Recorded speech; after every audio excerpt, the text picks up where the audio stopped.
alive, not well, bitch. Close your legs to married men.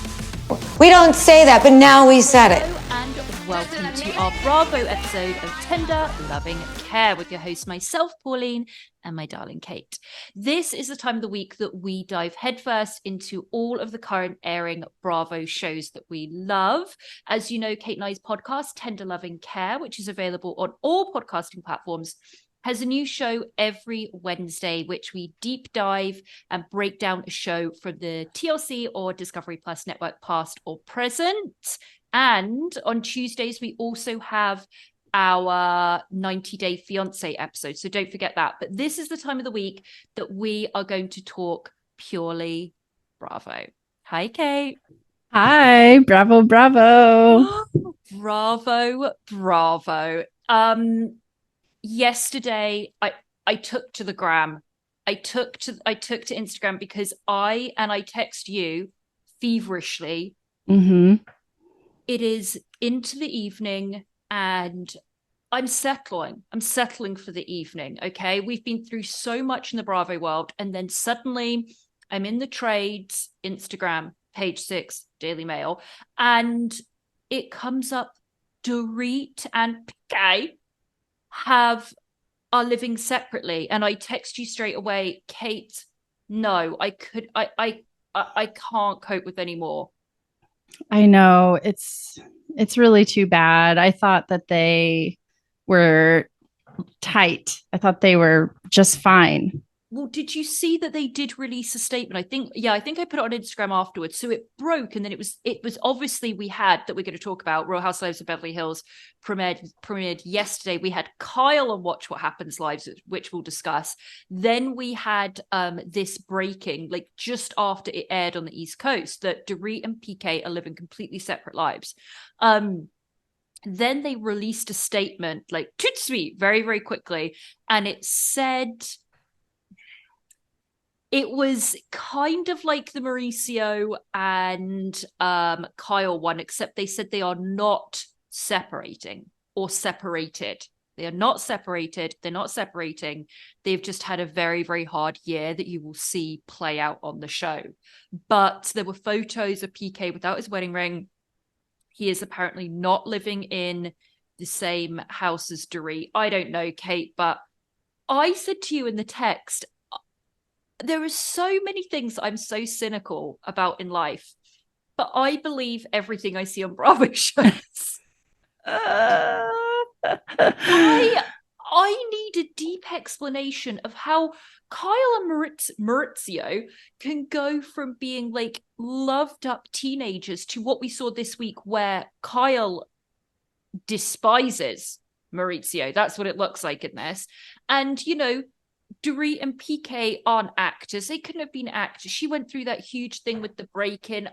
I don't know. How are they all breaking up, Kate? There's something in the air over there. It's a total shift has happened. Yeah, I don't know what happened with them. I mean, we heard a rumor from Sutton. Nastiness. About the husband. Yeah, that was great. That was like, woo, straight out of the gate. We got something from Sutton. Yes. So I'm sure it will become clearer as the season goes on, because it was already kind of laying the groundwork in this episode. And then we saw another bit of news before we get into the episode is, also I was deeply depressed because there was no Salt Lake City this week. I know. Why? I don't know why I know it's scheduling and sometimes it's like sport events, but they didn't have any of that. I don't know why, but oh my God, I missed it, Kate. Oh, I missed it. I did too. I can't wait till next week. Love those gals. And my Baby Gorgeous as well. I was really missing Baby Gorgeous this week. Oh my gosh, Baby Gorgeous. I was putting together for our YouTube channel, which, quick plug, if you don't know, we're on YouTube now, putting out video versions of our podcast. And I was putting together a montage of Bravo clips for the intro of the YouTube video. And I watched a 5-minute compilation of Baby Gorgeous, and I was dying laughing. She has given us some gold. I mean, she is really speeding up. It's like to become one of my favorite housewives. She is brilliant, Kate. She brings everything, the look, the rumors, the fake, the obsessed with money and jewels, and she's just got everything. I love her. And Fresh Wolf. Oh, check. She's got it all. Mm-hmm. Okay, what was the other the other thing before we go into our episode is that Maurizio, and yes, I am calling him Maurizio because that's how Lisa Vanderpump says it, and in England we'll just say Maurizio released a video today with his dancing partner. Did you see that? No. Sexy? No, they're in the studio where they're rehearsing for Dancing with the Stars, and he releases it with her next to him. She's drinking this venti, of course, I love the beverages. She's drinking a venti Starbucks, and he's on camera. She's right here, and he's going, I just want to talk about the video that came out. There was nothing to it. I want to address it. And she's going, like, looking at him, besotted with him. You can just tell. She's like, He says, we were in our we were in our rehearsal clothes. And she's going, yeah, in her rehearsal clothes. And we went out for sushi. And afterwards, we were having a long talk. We're with each other. We're very, very close friends. We rehearse 5 to 7 hours a day. And we've been doing this for like 5-6 weeks. We're very close friends. As we were leaving the restaurant, he says, I put my hand out. She grabbed I mean, I'm trying to put myself in that situation. I have straight male friends. Would I be holding their hand? No, it just doesn't. No. You just wouldn't do that walking out of a restaurant. And by the way, people at the restaurant said they were kissing while they're at the table at the restaurant. So because they're close friends, Pauline. You don't kiss your close straight male friends. Come on. I know it's silly of me, but I really should start. But no, so anyway, so him and her are just doing this whole video, and they're just saying it's all ridiculous. Don't believe everything you read. I put my hand out, she grabbed it. The paparazzi were there. They took a photo, and they're making something out of it. So we're just friends. Yeah, you put your hand out, she grabbed it, and that's how people hold hands who are dating. Yeah, exactly. So I think Maurizio is loving being on camera. This Dancing with the Stars has given him a massive boost. Well, and it's his thing, he's not just the husband on her show. Mm-hmm. It's his show. Yeah. It's true.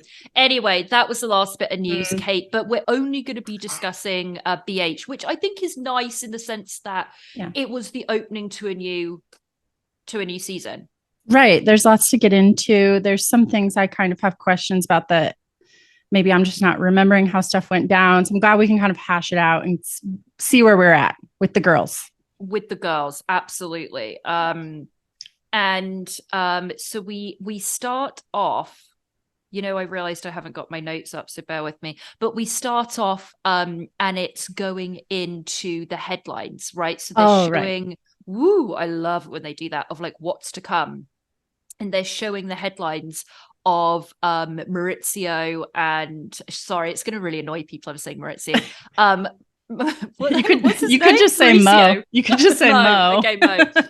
Mo and Kyle split, and I love the headlines. It's all like reality blurb. It's all the places that we go to daily.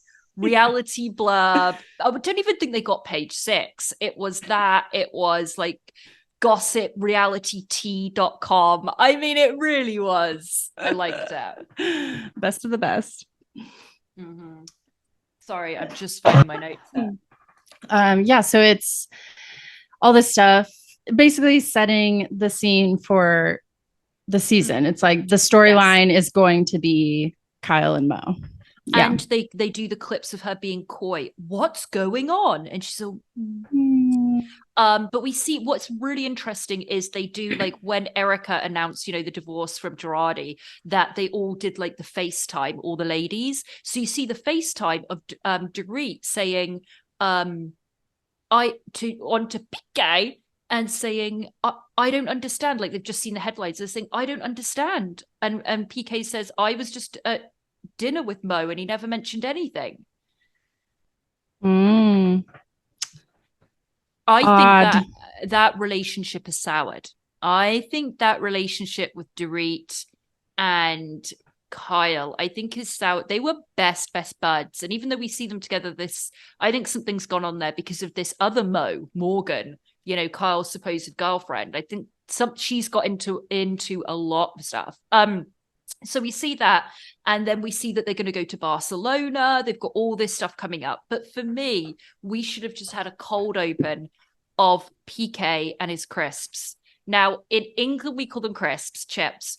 You just see him coming out, and he's got one bag of like barbecue Lays and then another bag of sour cream Lays, and he's just got them out there and his Diet Coke, and he's just shoving his hand in one bag, family size bag of crisps, and another hand in the other bag of family size is shoving them in his mouth. And I really appreciated that, Kate. So did I. That's my first note. Just eating both of them at once with the Diet Coke. He was living his baby gorgeous fantasy. It was baby gorgeous. It was Kit Kat for breakfast, baby gorgeous life. I loved that. And then brunette Dorit comes in to shame him.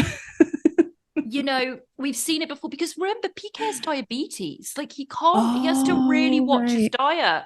That's right. Why I forgot. It's like, you've got to stop with this. He loves his Coca-Cola. He loves a full fat Coca-Cola.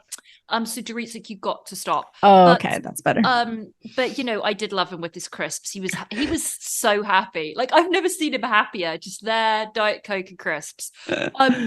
But so yeah, we see her come in with the dyed hair, and I'm gonna say I prefer her blonde. I love Dorit blonde. It made her look older, and she's young and gorgeous, and I want her lifted up. The brown isn't working. Yeah, she's always gonna look good, but yes. I agree. She really popped off the screen with the blonde. Yeah. I love her with her blonde. And so we see them, she's wearing a very odd outfit as well. Very odd outfit. It was strange. Anyway, then she's saying that they are going to do some type of healing retreat. And I was really put off by the next couple of scenes, not with PK's English cynicism, because I love that, about like a healing retreat and stuff. But okay, so we see that Dorit tells us very quickly that she has a woman coming over that is going to facilitate, I guess, this kind of retreat. And you see she sent these messages out to all the gals to come along. And the woman's name, it's Eaglewoman, and then the other woman is Blue Raven. And they welcome him into the house, and PK's doing his little English kind of shtick of whatever. And I've got to say I love PK. I really have always loved PK, and I especially love PK. He's a London lad, and I really appreciate him. So he's sat down and he's doing all this, and he's kind of making fun of just like the whole idea of this healing stuff, right? But what I get really upset about, and I guess this is in a minute, this is a Native American woman, and that's her Native American name. And these women are making fun of it. And listen, I am not the PC police. If you've listened to this podcast long enough, you are well aware I am not. I don't believe in being overly gentle and like everyone's so fragile, we can't be real and all of that. But I do believe that these women were sat here, Garcelle as well, was sat in the car going, Eaglewoman, that's her name. That's her Native American name. Like, I was really shocked at these women. I think that they were assuming it was some like foo-foo Silver Lake white lady. I don't think they knew that. Like, I think they just assumed it was like some LA woo-woo thing. And yeah, because how would they know that, right? Like before they know by the name. I don't know if they know. I don't know. I don't know. I would say if somebody told me I was going to a healer and her name was Eaglewoman, I would say that's a Native American woman. So I was just put off, and I was like, ladies, enough. Yeah. Anyway, we see them getting ready. And did you see that they were all getting their glam done? And then you saw Dorit getting her photos. I loved how she gets her photos done with the light held up. And yeah, she's got it down. I loved it. That assistant or whoever that was has many jobs, I'm sure. I loved it. So Dorit's retreat, they are all arriving, and we're kind of getting little bits of news dropped in as they arrive. Sutton bought a horse. In Holland, that's just wandering somewhere around in Holland, pulling carriages. Like, okay. On her Amex. And Erika comes in and she's thinner and Kyle's thinner, and Kyle calls her the incredible shrinking woman. And Erika's like, well, so are you. And she's like, oh, it's hormones. I have really good hormones I'm on. Everyone should be on them. And then I loved that Dorit teased her and was like, is it spelled O-Z-E and spelled Ozempic? That was funny. It was so well deserved, because these women that are pretending they're not on it, they're on it. Like, if you look at the Atlanta women, they were all on it, and they were at the reunion. Andy was like, you've lost a lot of weight. They're like, yep, I'm on it. Everyone's on it. But you know, Erika, when she first lost a ton of weight, she's lost a massive amount of weight. She was on Watch What Happens Lives, and she says, I'm going through the menopause and it's hormones. Everyone knows that's not what happens during menopause. It's a load of bullshit. She's absolutely on some type of generic. If it's not Ozempic, it's a generic Ozempic. Just say it. It is so dangerous for these women to be doing this, because it's just, and you know, it really, did you hear Crystal? She walks in and they're just talking about how thin Erika is. And you hear Crystal and she says, I wish someone said, I wish I was the shrinking woman. And this is the problem with these shots. The amount of triggering of weight loss and eating disorder issues that it can have in other people. It's frightening. I heard Crystal and she was instantly triggered by that. I was like, it was jarring. It was really jarring hearing that. I was like, I feel like that's always been a Beverly Hills thing, is like body talk and, oh, my diet. Which makes sense. That's kind of how it is out there, but everywhere. Yeah. So then anything else when they're arriving? Oh, my friend's not here. She's telling us. And then we see Rinna's quitting email. That was good. Shall I tell you? I completely forgot Rinna was even part of Housewives at this point. I was like, oh yeah, Rinna's not here. Didn't miss her, completely had forgotten she'd even left. I was like, oh yeah, the quitting email was great. Oh, funny. What a just spitting in Andy's face with that. Oh gosh, that's funny. And then, yeah, they go over to sit in the circle with Eaglewoman. There's drums playing. She's giving a speech, and then Dorit says she wants them to work through things, and they're kind of ready to start the healing. And they start. I think that Erika, you know, she was talking about when she was entering, because like you say, I don't have my friend, I don't have Rinna now. She knows full well, okay, this season I'm going to have to start off apologizing until I can really work myself up into playing this stupid, evil femme fatale role that she loves to play. But I need to start off the season kind of being sorry and being remorseful. Okay, got it, click. So they sit around in the circle, and Dorit's the first one. She's a big chip on her shoulder about what Erika said at BravoCon. We get a clip of Andy being Shady Whale asking Erika, well, who do you think in the Bravo universe, the whole Bravo universe, is next for Splitsville? And she paraded down the stage and said to the audience, PK and Dorit. And so Dorit brings us up, and she said it was so hurtful. And Erika says, this was great. I'm a showman. I mean, she says, that's what I just gave. I gave them what they wanted. I don't know who she thinks she is. I mean, her tickets were going for $7 in Vegas. I mean, she needs to really calm down. And she said, you were saying that my marriage was breaking up. She goes, I didn't want to answer it. And then I just gave them the show. And then Dorit again went into the confessional and gave it to Erika. I gave an impression of her. I loved it.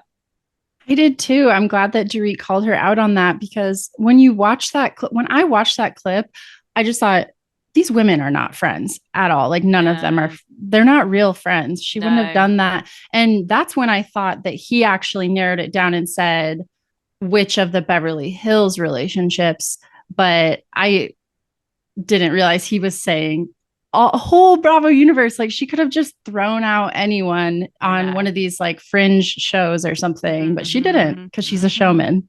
She is a showman. There was this meme going around. It was brilliant. I'll repost it. It was like, my response to anything when anybody asks me anything, I'm a showman. Well, I'm a showman. So showman's gonna show. I loved it. I loved it. And then who else was having like airing out stuff? And then let's see. Oh, well, that was when we got Sutton telling us the only rumor she's heard. Because Erika says it was a shady question. I gave a shady answer. Is your marriage strong? And I was like, whoa. And then that's when we get from Sutton that she heard the only rumor she's heard about Dorit and PK is that when he got the DUI, he may or may not have had another woman in the car with him. Now, this is news to all of us. None of us have heard this before, but we will cast our mind back to when it happened. And there was a whole scene of Dorit saying, it's just so weird. You never told me. Why did you not tell me? Why did you not tell me you got pulled over by cops and just call me? Yeah, I wonder. That makes it make a little more sense. So that's starting to come together. And then Erika actually apologizes for her behavior the last couple of years. She's crying. I mean, she is a showman, so I don't know. She's a showman. She's crocodile tears, Ramona tears, or what. But she's crying and saying, "I was so low. I've never felt so unheard in my life." I'm like, well, you're on a national television show, like telling your story, your side of it. All this stuff. Garcelle's not really buying it yet. She's like, it was interesting to see her get vulnerable like that. I like that. Interesting. The housewives love that. You know who does that a lot is Heather Dubrow. I just find it interesting that you decided she does that a lot. It's the equivalent of like when you want to talk shit or something, you're like, I just think it's really funny that you always do this. Yeah. But she says, Garcelle's saying she's going to need to see Erika prove this, that she's different now. Okay. And then we get to kind of the next airing out thing, which is Kyle bringing up the Kathy drama.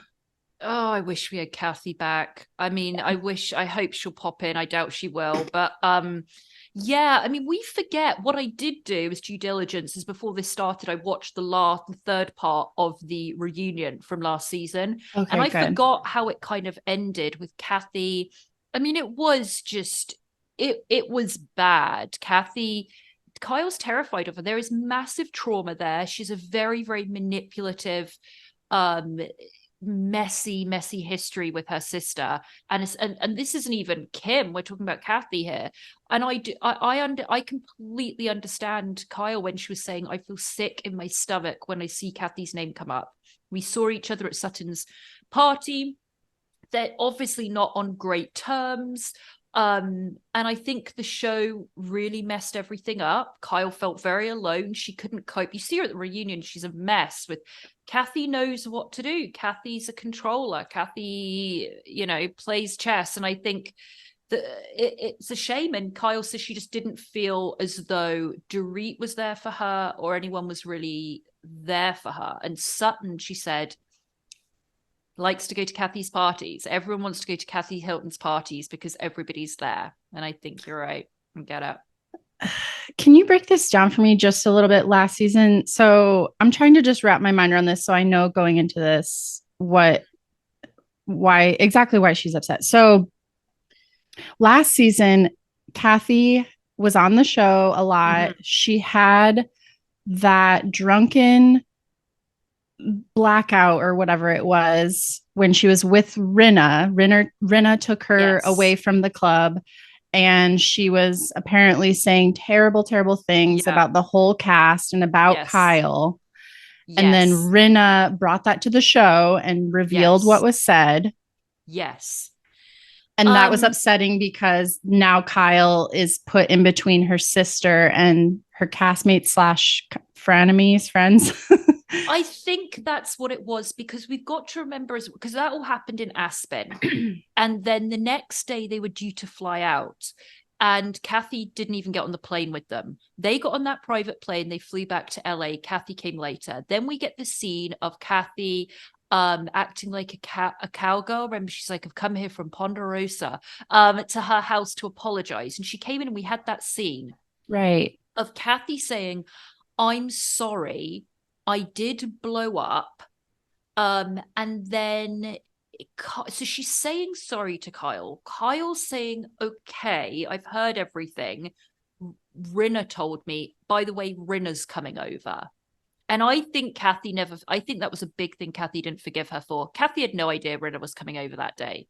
And I think Rinna came over to Kyle's house and then Rinna put her on the spot. And Kathy had to answer to a lot of things. So Kyle was in the middle there. But I think Kathy got really angry at Kyle for that.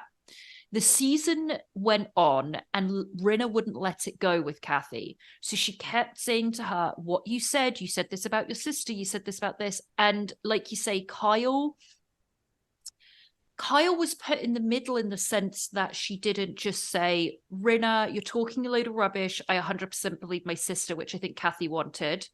So she was angry at Kyle for that. Kyle was upset with Kathy because she knows full well that Kathy said all of that about her. And I think that when it got to the reunion, it was just a horrible, awkward scene. I think Kathy had distanced herself from Kyle. Kyle wanted them to be close again, but Kathy was very angry, I think, about being exposed on this TV show. I think she regrets going on it. She regrets Rinna and that Kyle was having a relationship with Rinna when she's saying no. And then the end of the reunion, Kyle's just hysterically crying because Kathy's like, oh, we're fine, and walks off when evidently they're not fine. And then since then, they've just never repaired their relationship. So I think there's so many things that are underlying there that they haven't actually said, but essentially it was that. Rinna exposed Kathy. Kyle didn't just demolish Rinna. So then Kathy was upset with Kyle for that, plus all of their history, you know? Right. And so Kyle's upset with the other women because they didn't understand the position she was put in. Yes. By Rinna exposing Kathy like that. Yeah. And they didn't comfort her for being upset about it all. Yeah. Okay. I was like, I remembered the broad strokes, but I couldn't really like pin it down. Okay, that makes sense now. Thank you. So they're all kind of comforting Kyle a little bit, and they all end up doing a group hug, and that was that. So we then go over to Sutton's store, and I always forget that Sutton has a store. Same. And it's in where it is such a bizarre little street. So it's in WeHo. I know exactly where it is. It's in WeHo. And it's off Santa Monica before you hit Melrose in that near Doheny on that little triangle. And it's a tiny street where there's just like one uber expensive hair salon and then Sutton's store that's like tucked in. And it's a tiny, tiny street. And I always forget it's there, but I should do a drive-by again. I've been past it, but I should do a drive-by again. Who knows who goes in there? I mean, it's all like couture, thousands and thousands of dollars stuff. I mean, I no idea who goes in there. But we see her talking to RV. Now, RV wants to get on this show, and I'm okay with that. I'm okay with that. Yeah, it's giving me like Southern Charm, Michael and Patricia, like assistant.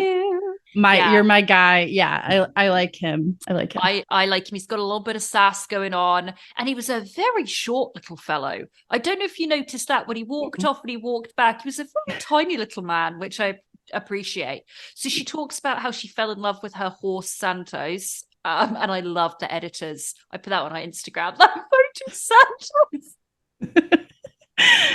I know. So good. With his eyes. So good. And then we get Jennifer Tilly. So we know that they've been friends. We've heard that. I think we've seen her before. They've been friends for a really long time. The actress Jennifer Tilly comes in, and then we hear a story about Sutton just saying, we travel so well together. And I even put one of her salted caramels in my ear on an Air France flight because I thought it was an earbud. Anyway. Okay. Okay. Good and we couldn't get it out. And she said, did I give you my salted caramel? I was like, why are you telling this story? What story? What anecdote is this? It was so strange. It was so strange. It was. That's why I love Sutton, though. She's just so bizarre in a funny way. I like that. Yeah. So then they sit down to not eat. And I know that food, Kate. Did you see the amount of food that was there that was all just wasted? And she said it. She said it flat out. She's like, "Oh, I have this food here. I just thought it would look nice." I was like, what? Why? It's good I'm not on these shows because I would weigh like 300 pounds because I would be eating it all. You wouldn't be able to film me because I'd be like, oh my God, this food looks so good. I'd be shoving it in my mouth. Like I wouldn't be able to film. I'd be trying to like scream at someone across the dinner, but I'd be shoving pasta in my mouth at the same time. So it wouldn't really work. Really hard. Oh my gosh. So they're sitting down and talking about I don't even know. She wants to show her ex-husband that she's a girl boss now. What was it? Well, I can't remember. She starts saying about the shop and she's like, yeah, I want to do this now. Because, I obviously took the spousal support. Which idiot wouldn't? Then we get a flash of the court documents of what she got in the divorce. And I put it on our Instagram. Her spousal support monthly is $300,000 monthly. $300,000. Oh my God. She got to keep the richest on the cast, right? Yes, she got to keep a LA home, a home in, I think it was a home in Paris, a home in Italy. She ended up with like 4 homes. She got a settlement of 1.2 cash. I'm going to say it again, $300,000 a month. I can't even process that, Polly. Like I cannot even imagine having that every. Who's her ex? Who's her ex? Yeah, so her ex is, I was like, that is, because remember when Garcelle first come on and was like, how do you have all your money? So that if you do a deep dive on him, it's all like hedge fund money. It's one of those jobs that's all high in finance. And I think he was like the head of a bank. Correct me if I'm wrong. I may be wrong, but I remember reading about it a while ago.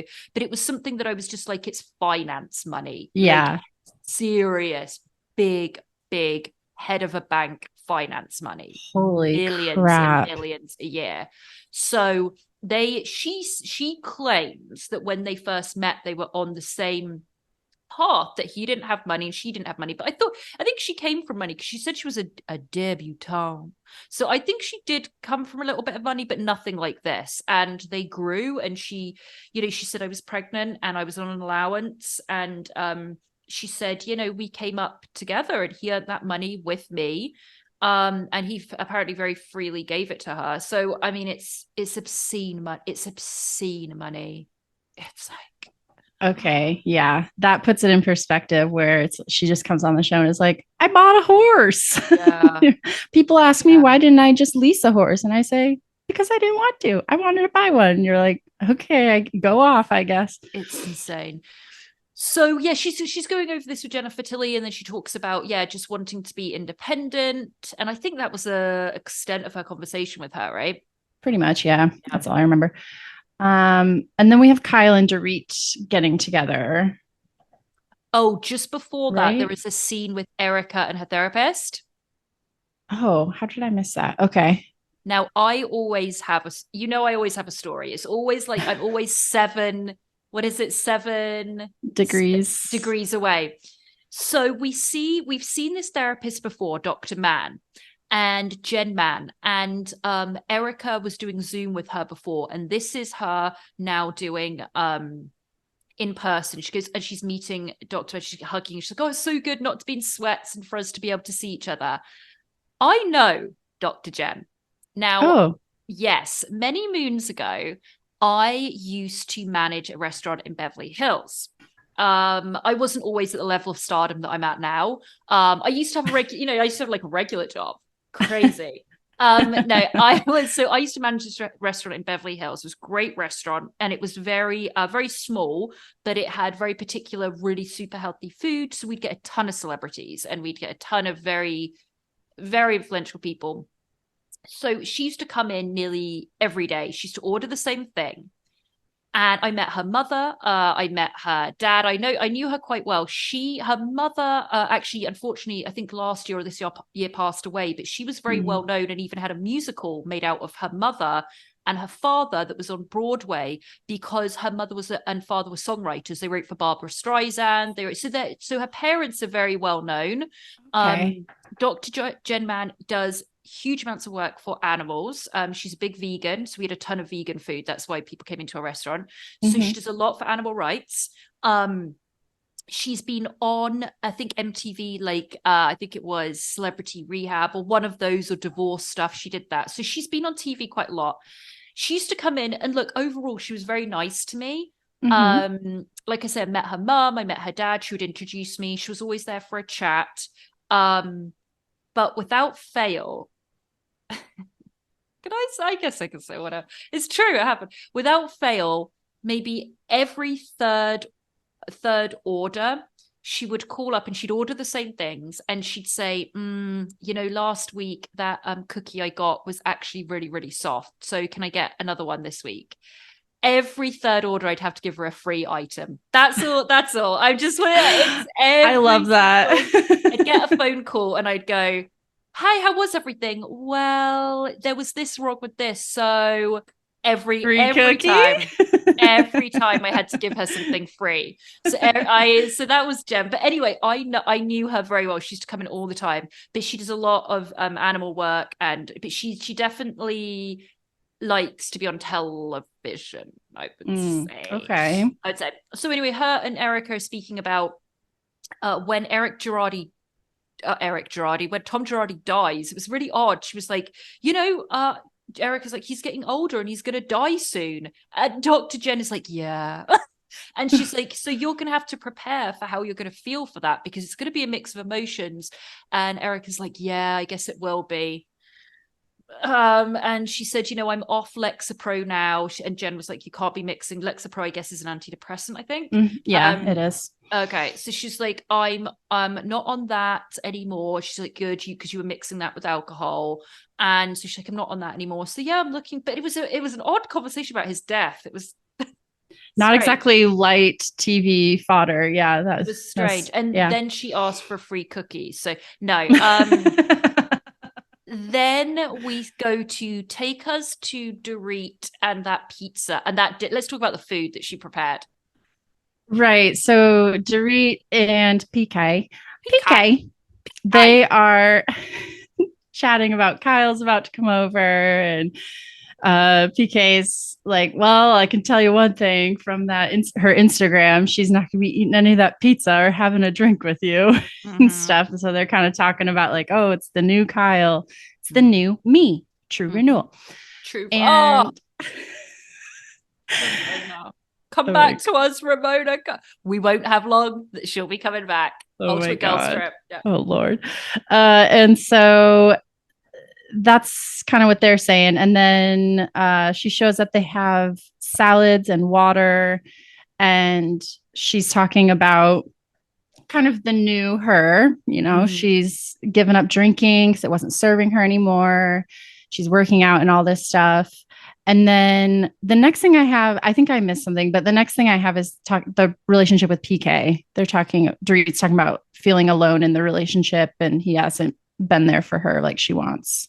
It was interesting because, she talked 7.5 months at that point, no alcohol. They had that salad and they had that one pizza that looked like overcooked. And I was thinking, even if I'm one person, I mean, that I love to put food out and I love to host, but I'd be doing 2 pizzas. I'd be doing an appetizer. I'd do a big salad. Like, I love it all, but I just want more. This was just barely any food. They touched none of that food either. No. None of it. Right. And I was interested. PK said he has some non-alcoholic gin. And I was like, I want to try that. But I'm sure I bet it was one of his products that he was trying to get on the air. I bet it was. I bet you. Probably. So Kyle kind of says, it's been hard, and I just feel she started talking about stuff with Kathy and about how it was being a really, really hard year. And that's when Dorit said, I've had a hard year too. And Kyle was like, I know it's been awful for you. And she said, with my PTSD. Then she gets into the marriage, like you say, and it's just that she says PK's been in London a lot, and that he hasn't been there. Been there to support those nights. I mean, when you break down what that woman went through, she woke up with men in her room and someone with a gun to her head. That is the trauma of that. We can't even imagine. I hope I never need to know. It really was horrendous. And I think PK, I don't think he wanted to dive too deeply into how close he was losing his wife and losing his children. And I think he's put it aside. I think that's his own trauma he's dealing with. And he's just gone, all right, we'll carry on. It's just a very English thing to do. I think he's gone, all right, we'll just figure it out, carry on, we'll be fine. And so he keeps traveling because he has a lot of business in England, and she's been alone. And she said, when I walked down the aisle with him, that was it. That's who I'm going to be with for the rest of my life. She says, but there are times that I even thought, maybe this isn't forever. And then Kyle says, I know that feeling too. And you're going, I just feel like there's so much we need to know that's been going on. I want to know everything, because we last left them great.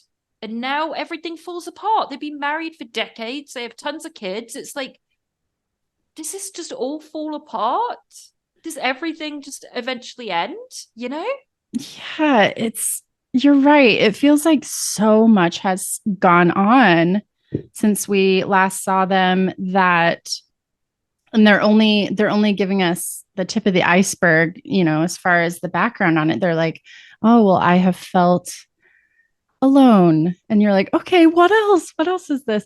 And so I don't know. I was surprised that they were already getting into that on the first episode. I think that is good, because as a viewer, you don't want them, it's so annoying when they like tease it the whole season. And the penultimate episode, I'm going to reveal that my marriage has been hard because of this. Yeah. And you're like, oh my God.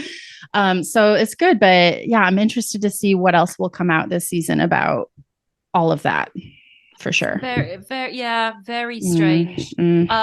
We then have this great scene with Garcelle and her twin sons, Jax and I think it's Jaden. They are such gorgeous boys, and they seem like lovely boys. Teenage boys are assholes, but they just seem lovely boys. And they do. Garcelle is just so protective over them, and they go to the beach and have this picnic, and it was a really surprising conversation. It seems Garcelle's been working her arse off, and she's got whether it's she's been in a TV show, she hosts this daytime show, she's got all this going on, so she travels a lot for work. And the boys, I don't know if it was Jax or Jaden, was just like, I just don't feel like you've been here. We stayed at Dad's, it wasn't great. And you could see the pain that Garcelle was in, thinking that she wasn't there for her boys when she's done so much, but she has to pay the bills, and luckily she's got these great jobs. But I think it was a really hard conversation that she was having, and I don't think she really expected it from her son, and for it to be on air as well. But that son was very mature and very honest with her. He was, and it made me think back to when I was a teenager, and I definitely would not have expressed something like that in such a measured way. Neither would I. It would be me like yelling it and slamming my door, So yeah, it was a tough conversation, but I think he even said, he's like, it's not easy to hear, but I'd rather be honest. And I was like, wow. These boys have a good head on their shoulders. Oh, yeah, I know. They're so gorgeous. Yeah. So yeah, I think that's going to be a point for Garcelle, point of contention with Garcelle this season, thinking that she's doing too much and not there for her boys. Then we get this scene, Kate, with Maurizio. I'm sorry, I love calling him Maurizio. Maurizio and Kyle. What the hell was this scene? This was so bizarre. So bizarre. Kyle is like flitting about the living room. She's like nervously moving decorative items on the coffee table. And Mo is in his office just lounging back, like talking to his assistant about when's he going to golf with so-and-so? When is he going to go to Portugal? And Coachella. Did you get that as well? That was so weird. So does that mean I can't go to Coachella second weekend? I'm And then too he's old like, for Coachella. and then he's like, is that first class as well? Who's Jane, by the way? I don't know I wonder if Jane comes into play because they mentioned her name like 3 times. Is that Jane? Is that Jane? Is that Jane? I just assumed it was his assistant, his like PA. Yeah. Yeah. And Kyle's like popping into his office, like, "Are you about done?" You can tell she's annoyed because like the crew's there to film, and then he just waltzes into his office and gets on the phone.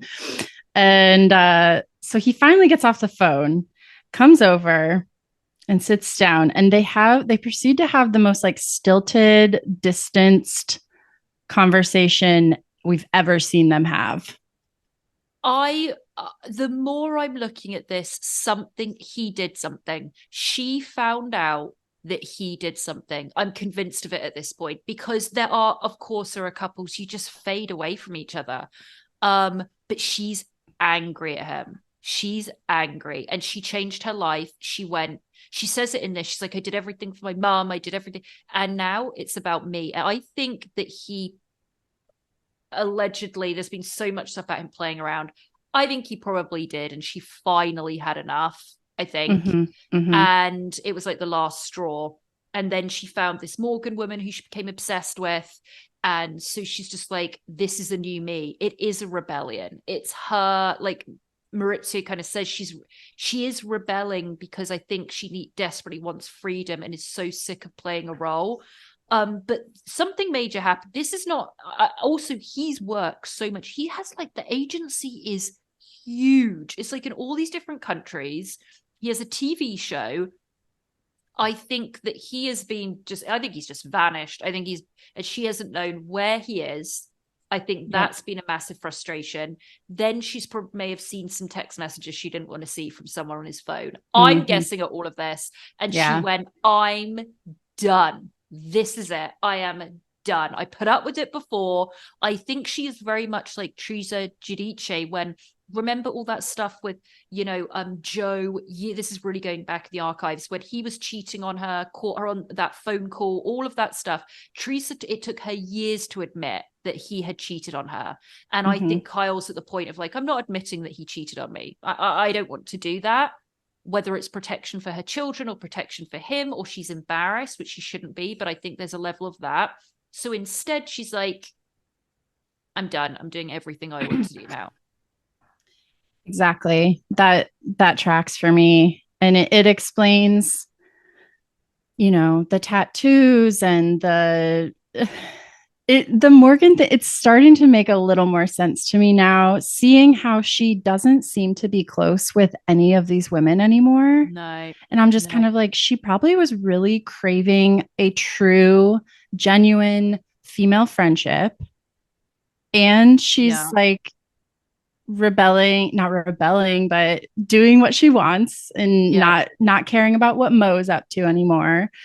And she like meets this musician who's probably, giving her a lot of attention. Yeah. I don't know. I think she says that the way they met is that Kyle found her music, got in touch with her, and then they met. And that's when they kind of formed this massive bond. And I believe that's true. I believe that, and then Kyle's eyes were open to, oh my God, this is like a cool girl. And I'm like backstage at gigs and festivals. And she was like, I feel young. I feel fun. I feel free. I am doing exactly what I want. I'm going to music festivals. Like, you understand it. But I also cannot get over the fact, Kate, she's so young. I mean, Kyle is 50 something. And this girl's like 27. What the hell do you have in common with a 27-year-old? I mean, it is such a difference. It is such an age difference. I think she wants to live her 20s right now because she was busy having kids her whole 20s and being a mom. So I think she's just regressing and living that carefree 20-something lifestyle. I think that makes sense. I don't know. I think that makes sense. But the conversation, then they go on to tattoos and she goes, I can do what I want. Like those two look like people that we've never seen before on this show. There was, when he says to her and calls her Love Bean, that was like I remember that was their name for each other. And she couldn't be more disgusted by him. Ooh. I mean, That made me so sad when she was like, there were years ago, he would have noticed if I had a new freckle. I know. And now he doesn't even know I have 3 more tattoos. I was like, oh gosh. She said on Watch What Happens Live that we had that same night with Teddy, which we'll get into, but she said that they live in the same house and they sleep in separate bedrooms. And she said that she initiated the separation. But there isn't a why. We need a why, and we need explanation about Morgan. Those are the 2 things that we need as a viewer. And we're going to wait all season to hopefully try and get some of it. But I don't know if you watched the Watch What Happens Live. There was a really funny scene with Teddy. Everyone's like, oh, I mean, she is honestly one of the most hated housewives. They're like, oh God, why is she on here? And so there's a clip and someone posted, this was her trying to be relevant. And Andy completely shut her down because he knows how boring she is. So the scene, Andy asks Teddy, how did it make you feel, seeing Kyle talk about the struggles with Maurizio? And she said, she was like, oh, it's my time to shine here. All right. She said, well, it made me sad. And I also related to my first season on The Housewives because there was a lot going on with me and Edwin. And there was something that I was really scared was going to come out. And I think it could have ended our marriage. And Andy goes, all right, next question. It was brilliant. I need to watch this. Okay. Yeah, I didn't catch it. So I need to look at that because that's hilarious. Was hoping and praying that he was going to jump on that. And he just went, all right, whatever. It was brilliant, Kate. You have to watch it. It was so good. It was so good. She thought he was about to offer her a diamond again. That's so funny. Not happening. So was that the end of it, Kate? Was Maurizio and Kyle's scene the last? Yes. And then we got a little preview for next week. And what do you want out of this season, Kate? What would you like to see? Okay. I want to see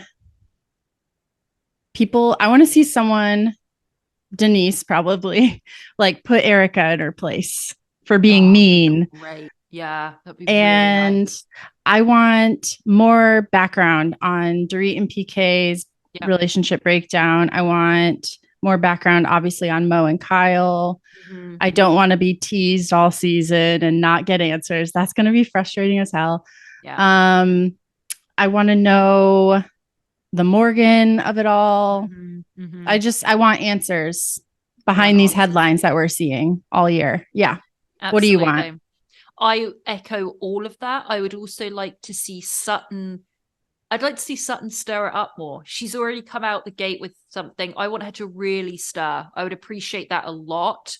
I want to see Dorit's boobs because, I'm obsessed with her boobs. I love it when they're just these big round balloons on her tiny little chest, and I love them. And I want to see, I want to see the inner workings of her and Big Guy. Erika, I always hope, for all of these TV villains, I hope that there is some type of redemption. I hope that she stops this stupid act of, well, if I'm just so mean, I'm going to act mean. No one messes with this tough guy. Like, I'm so sick of it. I can't see it anymore. I want that to go away a little bit. I would love to see her and Sutton have a great friendship. That would be really fun. That would be fun. Yeah, it would be nice to see her cut the act and just be real. I would like be a real housewife. Yeah. Yeah. So that's it, guys. That's us. I mean, next week it's going to be great. We're going to have BH and Salt Lake. So I'm excited about that. And Miami, I may watch Miami. I may not. It's not on my roster, but I'll probably still watch it. And Potomac is coming back. Ooh. I like my Potomac. I like my Candy. Candace. Love her. Not today, neck. Not today, ankles. She's out of control. I love her so much. Oh, good. So yeah, we have a lot of Bravo to do, but guys, as you know, we're going to pop off now. We are going to record our very interesting documentary about Kentucky vampire killers. Sorry, that was a mouthful. Sorry, I'm just thinking about the documentary we watched. And that is available only to our Patreon and subscribers. So there's a dead easy way to join. Go to Patreon and search Tender Love and Care podcast. Sign up there. It's $5 a month. That's all it is. Or you can go into your feed if you're listening to this right now. Click on the episodes that have a little lock. Sign up once again, $5. That's all it is a month, and you get all the backlog. We do something a little bit different on our Patreon and our subscriber-based platforms. We go and deep dive documentaries about the weird, the wild, the wonderful, the spooky. It's really, really fun. All this month we've been doing ghosts, hauntings, murders, vampires. There's a lot going on, so go and check that out. As you know, you can follow us on Instagram, Tender Love and Care Podcast, and on you can email us, tenderloveandcarepod@gmail.com. Yep. TikTok, same handle as Instagram. YouTube, search Tender Love and Care Podcast. You have to put podcast at the end. Otherwise, it's kind of, you have to scroll a little bit. Yeah, guys, we do need to plug this more. If you're watching us now on YouTube, hello. But if you're listening to us, please, it means a lot. Just go onto YouTube. Obviously, it's all free to just subscribe, and it really helps us with numbers and stuff. But you can watch us as we're recording this in the comfy cozy of our home. But go and follow us on YouTube, because it's really fun having the videos up there and stuff. It's good. So join us on there as well. All I right. think that's it, Kate. I think it is. Take care, everyone. We'll see you next time. Hey, what about the damn pasta? Get over the damn pasta. Read between the fucking lines. It ain't about the pasta. What about the pasta? It's not about the pasta.